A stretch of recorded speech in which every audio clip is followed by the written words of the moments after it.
እንዴት የገደለን በመግደል ውስጥ የሰዎችን ህይወት ማዳን ይኖራል? በቁርአን ውስጥ የሚጋጭ የሚመስል ነገር ግን ስንረዳው እጅግ በጣም የሚያስደምምና አሁን ላይ ዓለማችንም ሆነ ሀገራችን ላይ ቢተገበር የሚገርም ሰላምና ፍትህን የሚያሰፍን ድንቅ የሆነ ቨርስ አለ።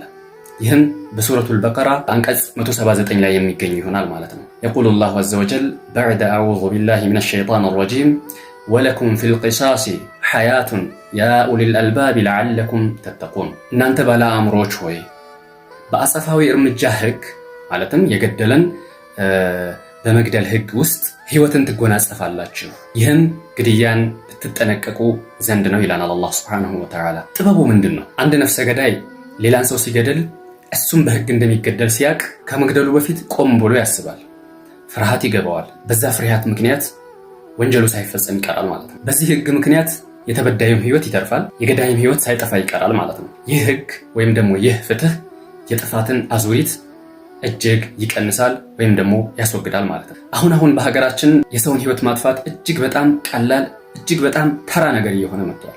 ምክንያቱ ምንድነው ያልን እንደሆነ ግልጽ ነው። ቅጣቱ ከእስር ስለማያልፍ ማለት ነው። እና አሁን ላይ ይህ ህግ ሀገራችን የሚያስፈልጋት አይመስላችሁ? እስልምና ህግጋትን የደነገገው ሰዎችን ለመቅጣት ብቻ ሳይሆን ሰላምንና የሰውን ልጅ ህይወት ከጥፋት ለመጠበቅም ጭምር ነው። ዋት ኤ ቢዩቲፉል ዲን! ምንኛ ያማረ ሃይማኖት ነው ያለን። አልሐምዱሊላህ አላ ኒዕመተል ኢስላም።